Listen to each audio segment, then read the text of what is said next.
Off the back of the grid, it's P35, Scott Wagner. Look out for him for our Sunoco hard charger. I'll just try and pick up a couple of these drivers because we're coming around to the start relatively quickly. Also look out for 32th position, Ken Savage, number 5.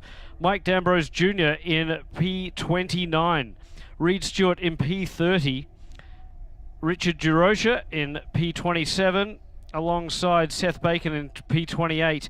In P26, it's Dave Tweedley alongside Danny Dashelsky, who didn't set a fast lap in qualifying and will also be charging up through the back of the pack. He'll be vying for the race win, hopefully, by the end of this all in the Pro 1500 class. Gavin Sanders will start from position 24th alongside Ben Blander. And Blander will no doubt be vying for a podium position in the 1340 class.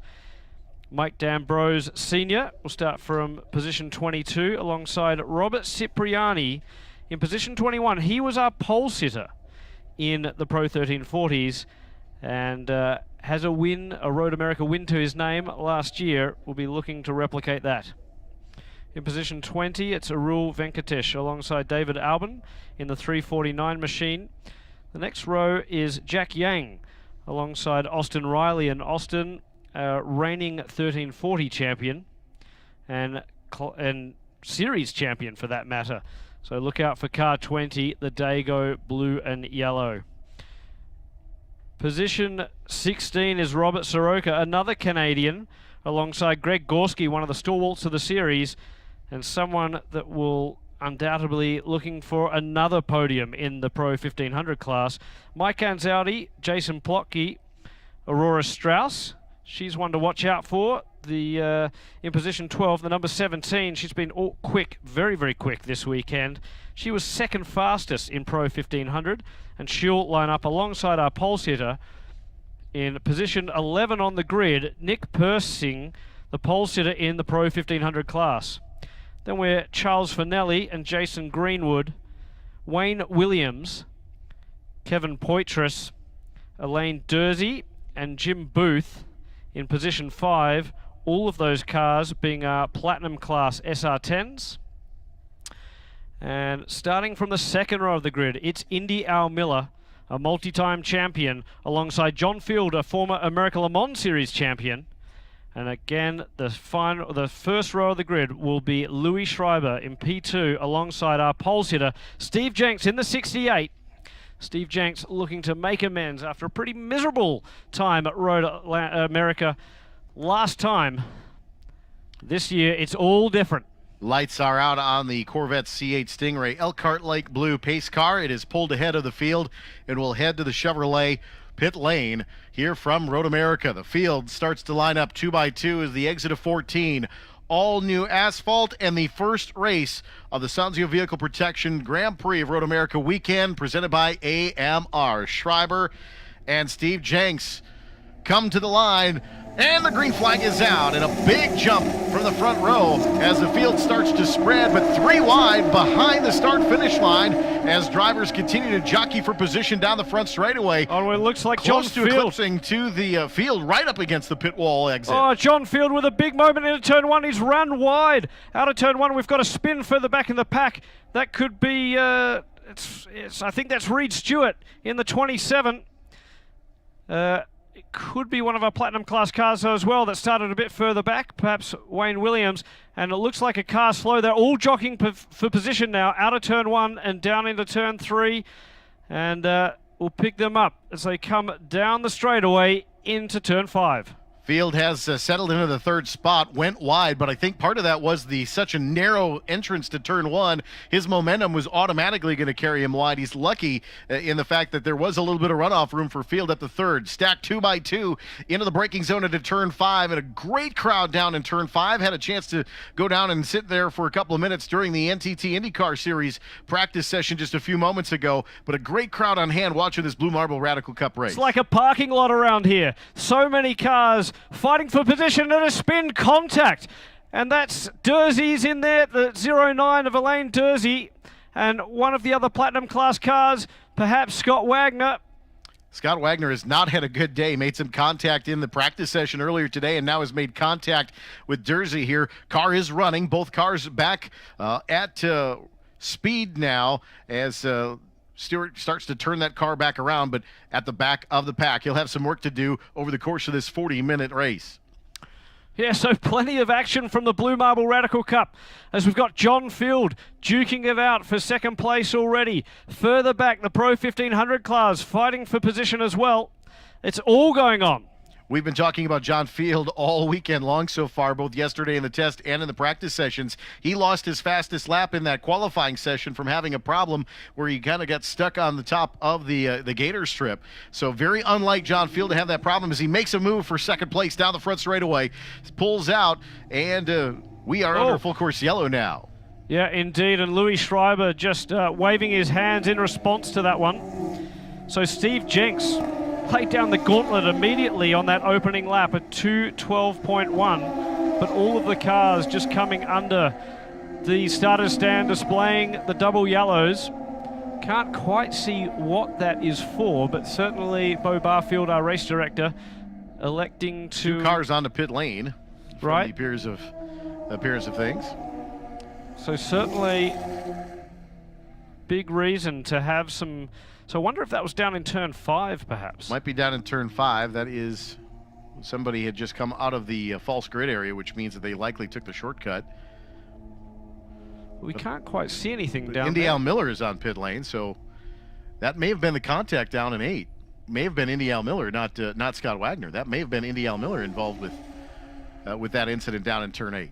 Well, certainly at the moment, the running order at the pointy end of the field, it's Steve Jenks from John Field. Nick Persing is up to third on the racetrack. And indeed he is. There he is, sitting third. So, wow, what a start for the Pro 1500 star. Jason Plocky has made up a huge amount of positions in the 119 machine. And which means that we lost Louis Schreiber. Yeah, that's true. Now, he was waving his hands on the front straightaway. I wonder whether he had a problem as opposed to perhaps indicating about the yellows. But in any event, yeah, he's definitely fallen down the order. Kevin Poitras has come up, and we have got, looks like a car on the exit there of turn 1, just on the rumble strip. So the emergency crews out there attending to that vehicle. Robert Soroka up to second place in Pro 1500. A cracker start for him as well. Aurora Strauss dropping back one position. She sits third in Pro 1500 from Greg Gorski. In 1340, it's Gavin Sanders who's taken the early lead here at Road America from Mike D'Ambrose Sr. and Robert Cipriani. So a fairly big shuffle in the field throughout the pack. Well, that's not really a surprise because we have had a couple of cars spin up front, a lot of people taking evasive action, getting off into some agricultural work. So that shuffle is likely because of the problems that we had in turn 1, turn 3, and here in turn 8 as well. Indeed. So all the cars trundling through behind the safety car, well, they'll get picked up by the safety car, rather. I don't know if we've seen it out on circuit just Safety yet. car is out in front of Steve Jenks, out in front of the field. There we are. Kettle Bottoms. So the safety car brings the field around. Steve Jenks, he won't mind this as much as he wants to go racing. He's in the box seat here. And Jenks, after a stellar qualifying session, has converted that pole position into the race lead. Crucially, really, with this safety car coming out. John Field in second, a menacing sight for anyone when John Field is in the mirrors. Nick Persing, stellar job to be mixing it up amongst the Platinum class cars.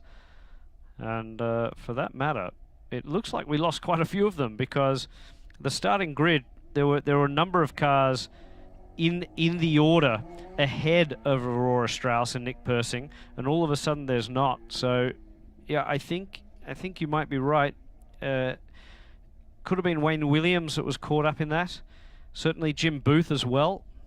We've lost a lot of big names at the pointy end of the Platinum class. You know, the other option is that something is happening with the transponder system itself. That could be a glitch as well. So we'll let them come by the start-finish line, and I don't see the 111 of Schreiber. So we indeed have lost to Louis Schreiber. Yeah, I think the timing of scoring is A-OK.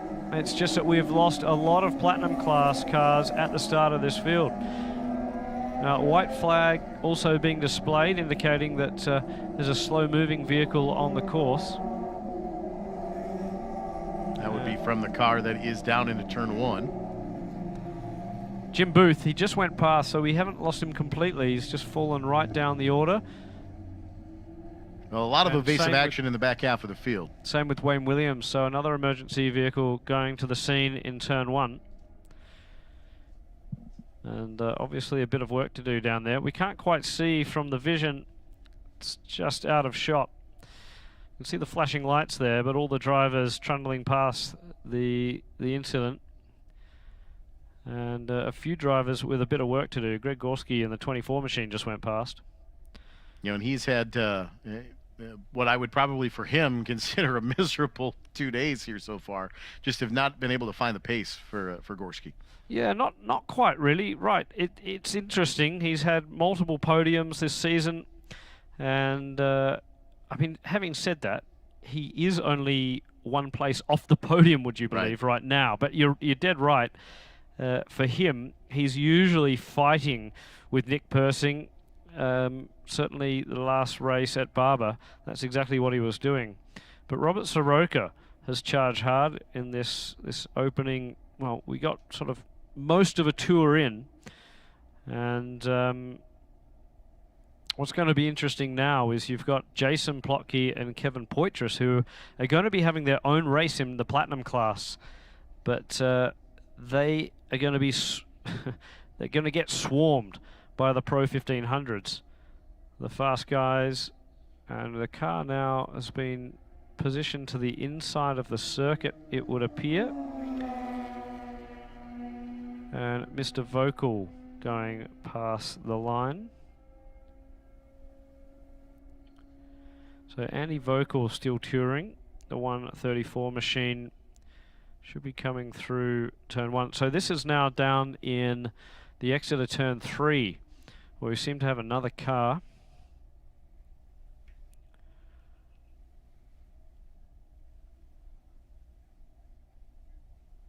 And Andy Vocal just passing that one. So he'll get an opportunity to catch up to Wayne Williams and join the back of the pack. India Miller is right at the back. Reed Stewart was involved because he is right down the back. So my eyes were correct in that one. The 27 machine for Group A Racing. So down in 30th position, his teammates currently sit in 11th position is Jack Yang. And Steve Jenks, of course, right up behind the safety car. So a bit too much action, if you ask me, for the start opening laps, but obviously a bit of an issue with some of these stricken cars. Difficult to get them off the racetrack. We typically see a gentleman's agreement occasionally with these races just to get through the first lap. Just to get around, make the first lap, and then go after it. So, especially with these many of these gentlemen drivers being members of clubs as well. Well, there's nothing gentlemanly about gentlemen drivers. It's the one thing I know. They race as fierce as anyone else. Yes, they do. I wish there was a slightly different term for that type of racing driver, if you will, because yeah, look at Steve Jenks. He is fighting it out as hard as anyone out there. And the same goes for the likes of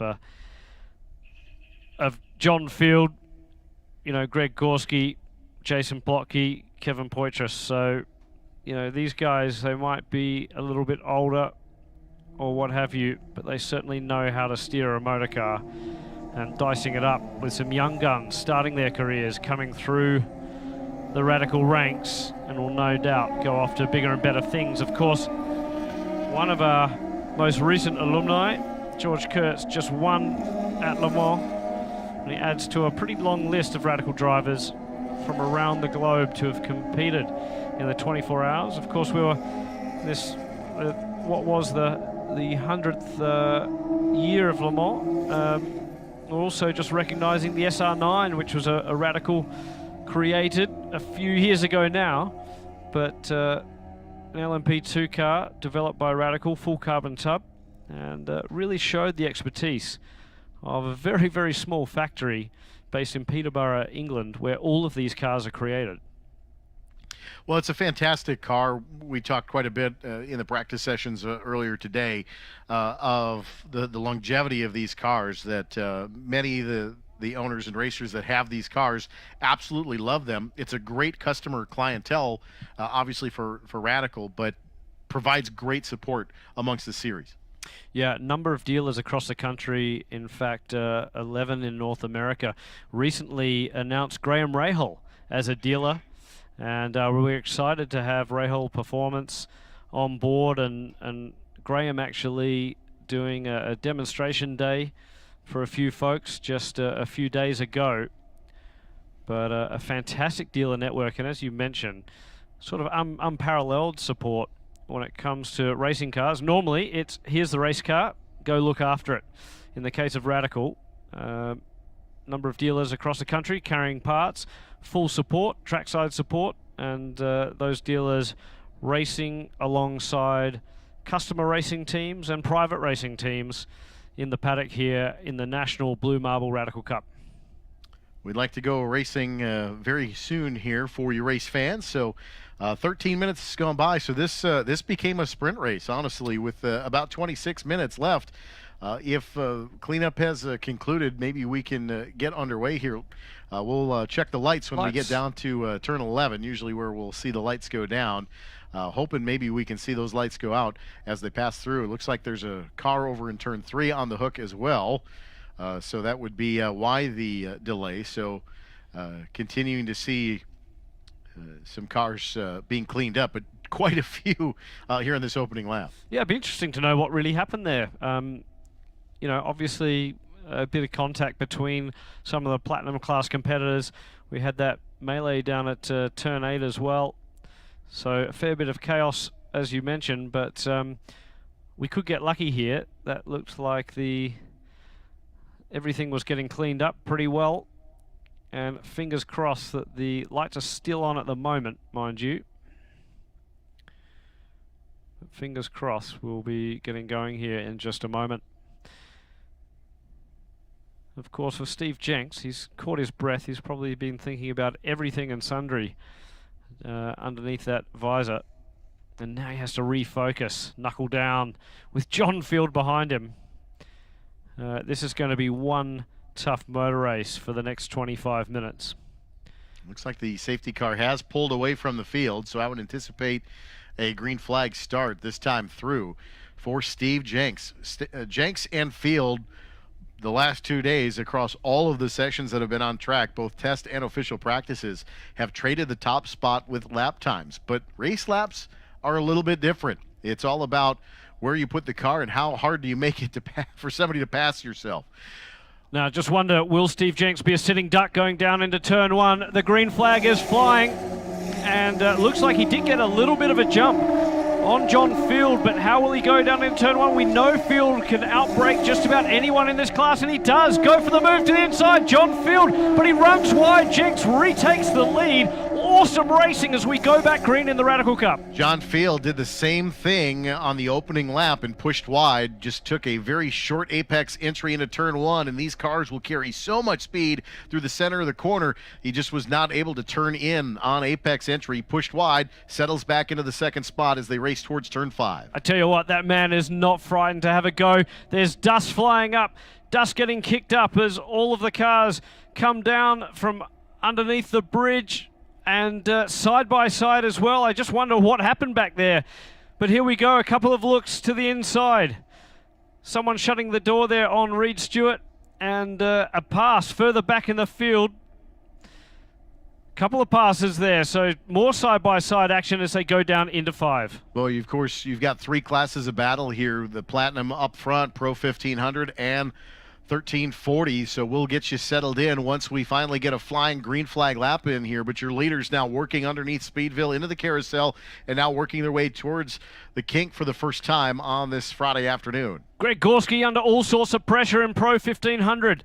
It looks like he just had a bad run down through into 8 and out of it, and all of a sudden he has got a mirror full of his fellow 1500 competitors. Plenty of speed through Kettle Bottoms. Your leaders now battle their way towards Canada Corner for the very first time under Thunder. And Field about 6 car lengths off the back of Steve Jenks. Steve Jenks right now holding station at the front of the field through Thunder Valley, through Billy Mitchell Band towards turn 14. Amazing job. And again, I think that was Greg Gorski just running a little bit wide there out of Canada Corner. These guys are under all sorts of pressure. Jenks fending off the hard-charging John Field, and perhaps being quite clever there, just backing out of turn 1, letting him go and run wide. It was a huge move by John Field. Hero, 0 to hero, and then back to 0 again. Second place is John Field. Look how much they've gapped Nick Persing, the leader in the Pro 1500 class. And behind Persing,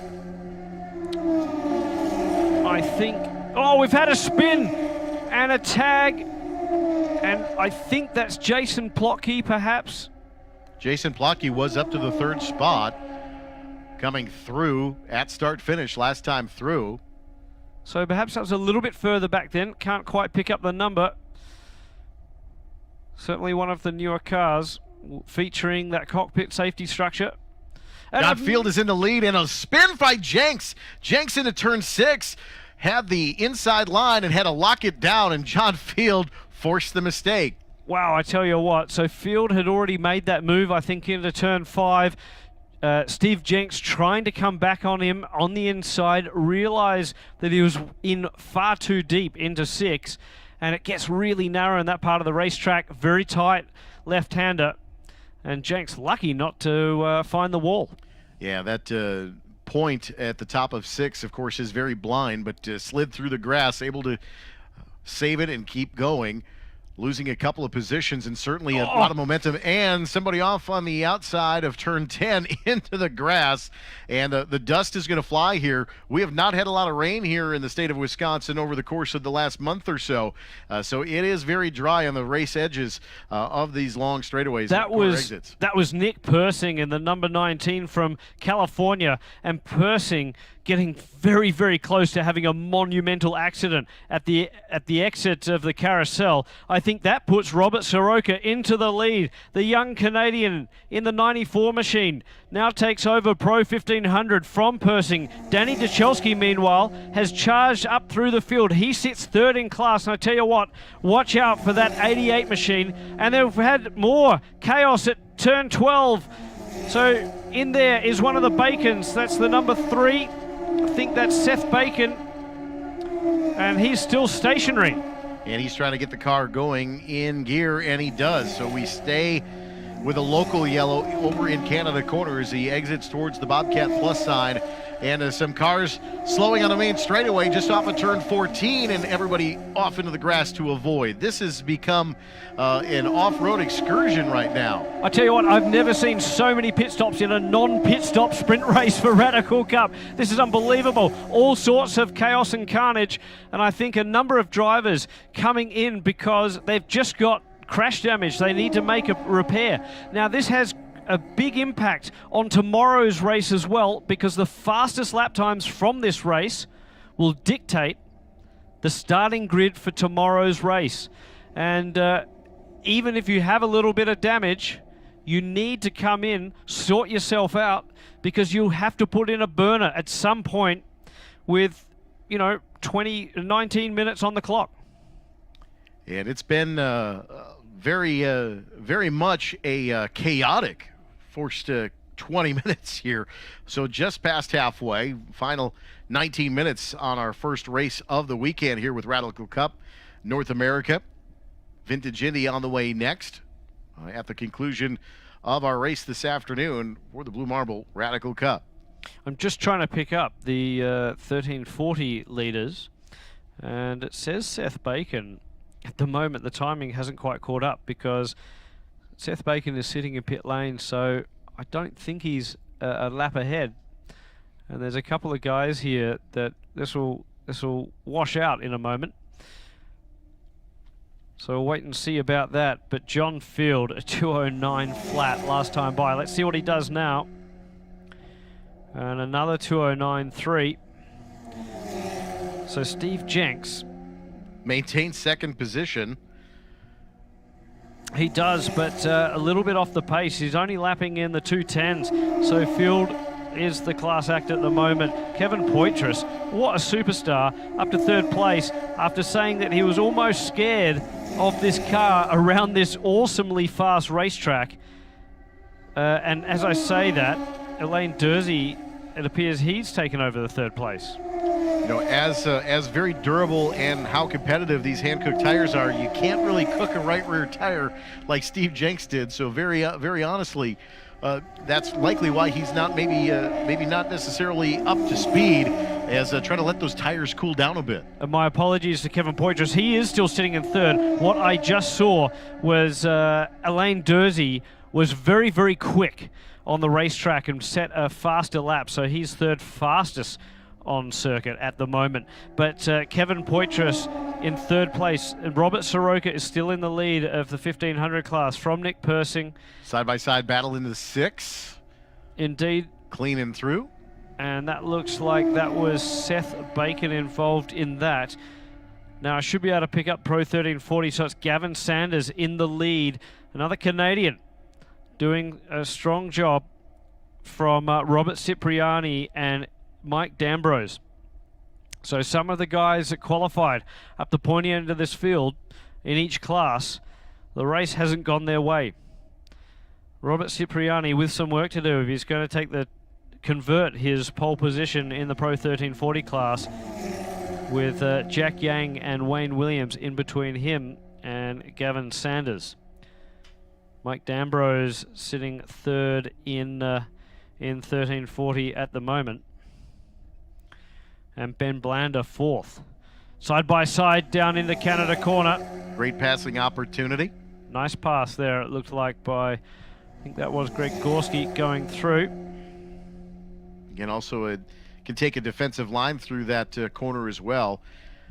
Again, you sacrifice a little bit of corner entry speed on the inner line, and does kind of wash your exit out a bit. So you've got to be careful of how much momentum you're really giving up, backing up the corner on entry there. Absolutely, and Gorski will be happy to make that move because Austin Riley is the next person in his race for the Pro 1500s. There's a couple of backmarkers, a couple of those guys that came into pit lane after all of that chaos in between him. So Gorski actually 8th on the racetrack, and Austin Riley sitting 10th overall at the moment. Riley, there he goes, has a look, doesn't make the move stick. Well, we talked a lot about Steve Jenks and possibly cooking that right rear hand cook as the slide through 6, but he just laid down the fastest lap of the race at a 209.006. 6 seconds adrift of your leader, John Field, but Steve Jenks starting to kind of get more comfortable with that car, maybe just letting the cobwebs settle out just a bit after going wide. Yeah, gathering his thoughts. I think that was a massive moment. Lucky to get away with it and not end up in that Chevrolet signage. So Austin Riley has now cleared Seth Bacon, so he'll get on with his motor race. Austin Riley sitting 10th overall in the in Pro 1500. He nearly needs to hunt down Greg Gorski, who sits 4th, or 5th rather. Robert Soroka leading the class from Nick Persing, Aurora Strauss, Danny Duchelski, and then it's Greg Gorski in 5th. Steve Jenks putting in another burner, a 209 flat. And oh, here we go, down into Canada corner. And that was a pass for the lead, I think, in the 1500 class. That was Persing on Soroka. So what has happened? All of a sudden, that little advantage that Soroka had, Persing finding his groove in the new SR3 XXR. And he'll come up the straightaway, the long straight away here at Road America, back in the lead of the Pro 1500 class.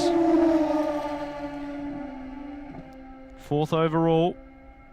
Field now setting a fast one. They're in the 8s, a 2:08.9. And more vying for position back behind Persing. I think Aurora Strauss is in the mix there. And Duchelski right behind her. So Duchelski weaving around as they enter turn 3.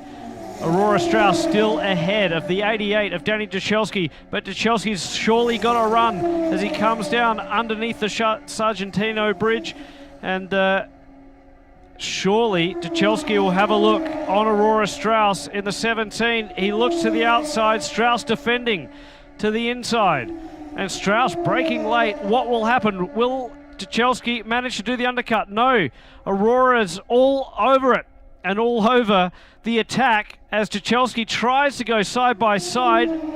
Trying to go the long way around there, but great job by Strauss, though. Tell you what, amazing racecraft, and it didn't work out to Duchelski. I think at that point he would have been better just to tuck up in under, and now he's got some work to do if he wants to catch up back to the 17. But yeah, Aurora Strauss, what a great racecraft there. Went shallow into 5, went shallow up the hill to 6. Just very defensive, but back the corner up, kept her momentum low, stayed in the racing line, and Duchelski just had to bail out of it. Yeah, impressive driving, and Aurora Strauss, of course, she had a great result at Daytona earlier this year, and certainly showing her stuff in the Radical Cup this weekend. Had a couple of race wins at the end of last season, multiple podium positions, in fact finished on the podium in her first Radical Cup race without any testing under the belt at Watkins Glen last year. Very, very impressive young driver. Number of those in the field. But as we've mentioned, you don't have to be a young gun looking to make a name for yourself in front of the IndyCar team bosses. Certainly these Radicals are fantastic cars for any age of racer. Jim Booth, I think, is older than his racing number, and his racing number is 63. So we'll just leave it at that for Gentleman Jim. But he is as ferocious as anyone. And, oh, someone running pretty wide there. Everyone pushing hard on this new tarmac. That looked like Stratka pushing hard, trying to get to the back gearbox of Persing. Yeah, so Robert Soroka, he's a fantastic competitor from Canada. And this is turning into a four-way fight for this Pro 1500 podium. One person is going to miss out on the podium, and hopefully the 3 others make it. But who knows what will happen? We've certainly had a fair bit of action in this race, and whilst it would appear that Nick Persing is just dragging Robert Soroka away a little bit from Aurora Strauss, I wouldn't be surprised if they pack up a little bit as this race draws to a close, as John Field now a 2:07.9. So the times keep tumbling. Field responding to Steve Jenks, who did his best last time round at a 2:08.8. So Field sort of says, whatever you can do, I can do better. Yeah, John Field maybe again just settling in to a race rhythm out front with that about a 7-second gap, and letting those tires cool off for a lap or two, and then putting the power down on the pavement. With this brand new pavement here at Road America, everybody kind of finding now some rhythm as we continue to get through the waning stages here. Just under 10 minutes remaining here in the Blue Marble Radical Cup. Race number 1 of 3 this weekend here at Road America. I'm trying to pick up a battle further back in the field. This is for the lead of Pro 1340, the number 10 of Gavin Sanders versus the 55 of Robert Cipriani Dietrich. And we'll see at some point if we can get that. But cars coming past the line, just not doing a very good job, I was there, of trying to pick those guys up. But that's the battle for the 1500 lead. That's Persing out in front of that gaggle of cars as they go through turn 1. Best battle on the racetrack by far at the moment. 4-way battle for the 4th spot, with Persing, Soroka, Strauss, and Jazelski.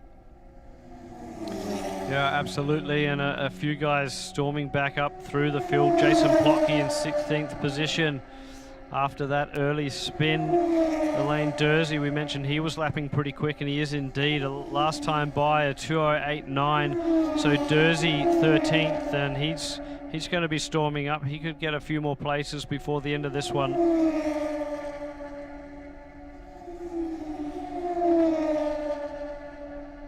But all sorts of battles going on, and I gotta say, Gavin Sanders doing an impressive job leading the Pro 1340 class from Cipriani.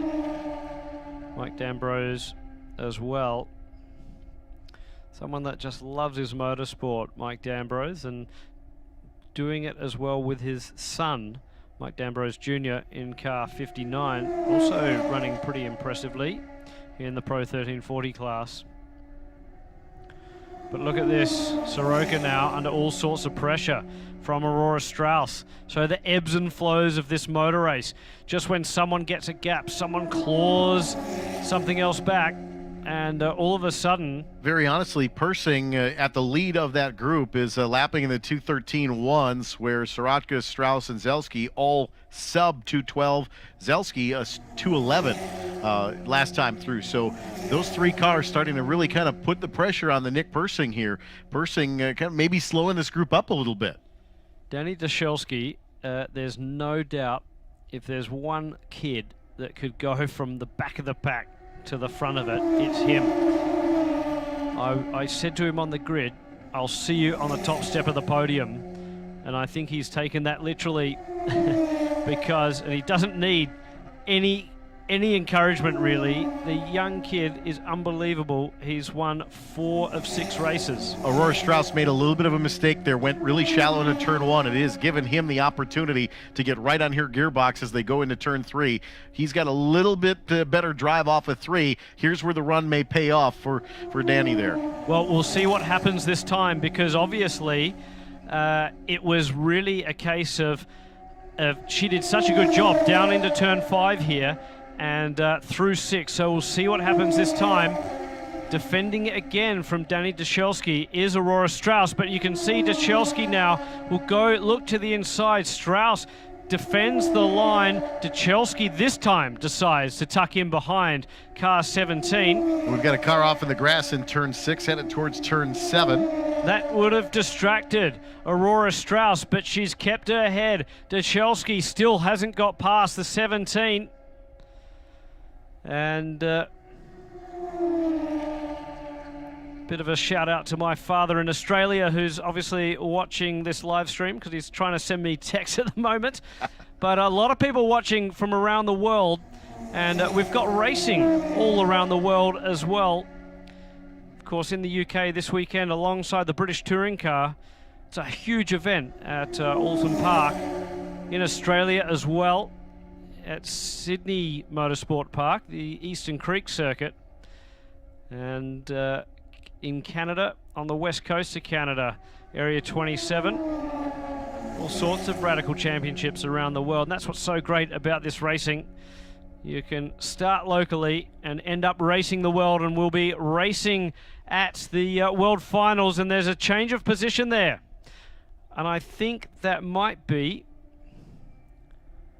Aurora Strauss has got ahead of Soroka, so going from under pressure from Danny Dashelski, Aurora Strauss now second position.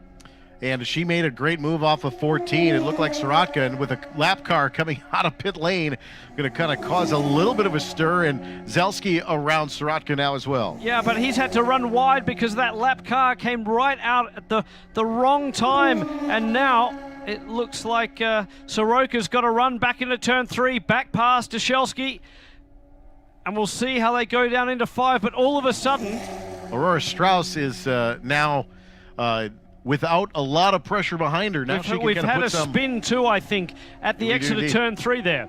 Yeah, but we can certainly see that she's been able to pull ahead a little bit. Looks like Soroka trying to battle back now as they go into turn 5. Yeah, meanwhile, Nick Persing has got that gap and is hanging it out. Look at these cars go around turn 6 there underneath the Corvette bridge. It's a pretty big attitude on these SR3s. These drivers push extremely hard. John Field at 207.950 last time through purple. And running wide into turn 8 again. Yeah, and that looks like that's Reed Stewart with Mike Anzaldi right behind him. So too wide around the carousel. That's never really a great idea. No, sorry, we're still fighting that battle. I think this is 1500. Yeah, it is. So Soroka dealing with Duchelski and Soroka dealing with someone else there. But I think Aurora Strauss is still... She is checked out on this group. She's well ahead of that group. Yeah. So she's not in that melee. I think that might be a back marker or perhaps a platinum class car there, just getting in the mix of the 1500s. Of course, a few guys charging up through the field. We'll see as they come past the booth. Aurora Strauss goes flying by. Then it's Duchelski. Then it is, I think that was Alain Dersey is in the mix there as well. Jason Greenwood was the man that's in the middle of that Pro 1500 fight. And Soroka has lost some pace there as well. At 218 last time through for that 94 machine. Yeah, absolutely.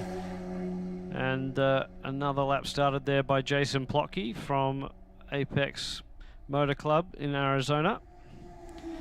Trying to pick up a couple of cars here. Less than 2 minutes remaining here in the Blue Marble Radical Cup. Well, I'll tell you what, just down into turn 1, that was the fight for the Pro 1340 lead. So Gavin Sanders we'll see him come through screen here now. Sanders just ahead of Robert Cipriani Dietrich. And I tell you what, I think the Team Stradale's been on the phone, on the radio, saying you're running out of time here, Robert. If you're going to make this win, you've got to go for it now. And he's hustling the back. With 1 lap to go, the white flag is out, so it is all down to the wire now for Gavin Sanders, Robert Cipriani for the lead of the Pro 1340 class. Down into turn 5 they go, and Gavin Sanders still just ahead of the 55 of Robert Cipriani. It's a great battle in each class for the win. That white flag, I think, is soon going to be replaced by a checker flag, because these cars at the front of the field, John Field is coming around this place pretty quick. Can hear someone slow in pit lane.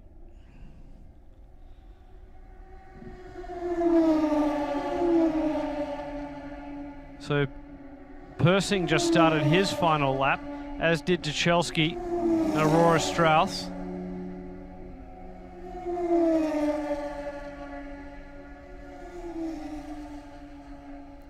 And it looks like there's a little bit of a breather for Sanders. Gavin Sanders with a little bit of a gap now on Cipriani.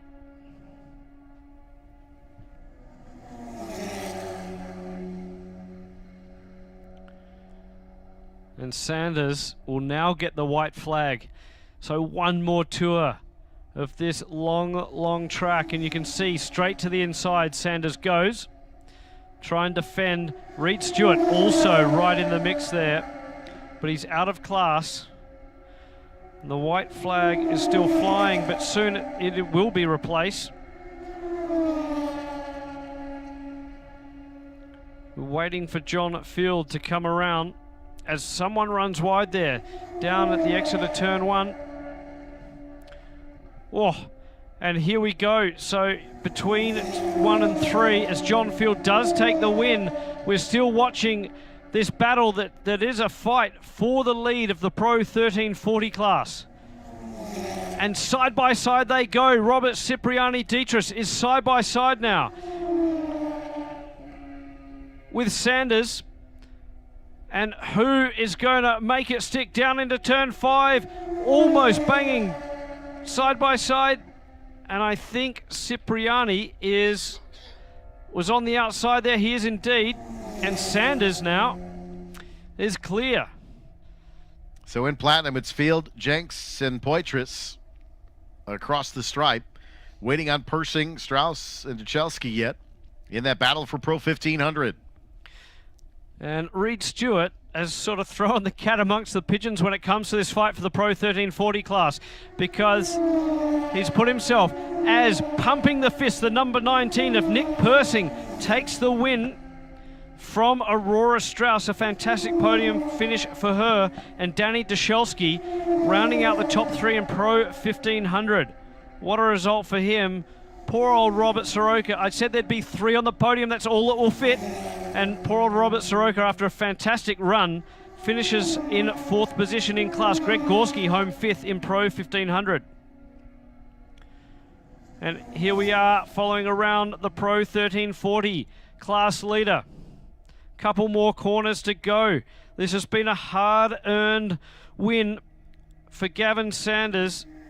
His first time in the Blue Marble Radical Cup, coming down from Canada after a stellar start to his season in the M-Zone Radical Cup. And he'll take the win in the Pro 1340 class. The M-Zone car does it. Cipriani Dietrich has to settle for second. And I believe it's Mike D'Ambrose Sr. who's taken 3rd place. Congratulations to him. So Team Stradale, the local team from Chicago, takes 2 podium positions in the Pro 1340 class. But I tell you what, at the front of the field, John Field just doing a stellar job. What a race he had. And after that amazing move that didn't quite stick into turn 1, he made the move into turn 5. And then really the defining moment in that race, Steve Jenks having that half lose and having to gather it up through turn 6. But what to be very honest, that was an incredible amount of driving from Steve Jenks not to take himself and John Field out at that moment. He made the incredible decision to kind of pitch the car and lock it down, and then slide through the grass into turn 6, heated up the right rear, lost a lot of time there, but he really saved himself and John Field a boatload of trouble early in the going once we finally got underway. But what a fantastic Blue Marble Radical Cup race, race 2 tomorrow afternoon following our day, and then we'll do it again on Sunday as well. 3 races for this group, Tom. What a fantastic race 1. Yeah, absolutely, and a big shout out to Nick Persing. That's 3 race wins in a row on the trot. And Persing, there's no doubt why he was pumping his fist. He's starting to attack those championship points and biting into the lead that Danny Duchelski has. And of course, Aurora Strauss, what a great podium there as well. Fantastic drive for Aurora. She had some impeccable racecraft just defending her position. And then while she was defending her position, she was on the attack. A great drive for her for a second step on the podium. Fantastic finish for her. We'll see what all of these drivers can do tomorrow. Of course, race 2 of the Blue Marble Radical Cup at Road America, effectively ending the day tomorrow as well. So stick around, because the Blue Marble Radical Cup will be providing plenty more action here from this wonderful, wonderful race circuit.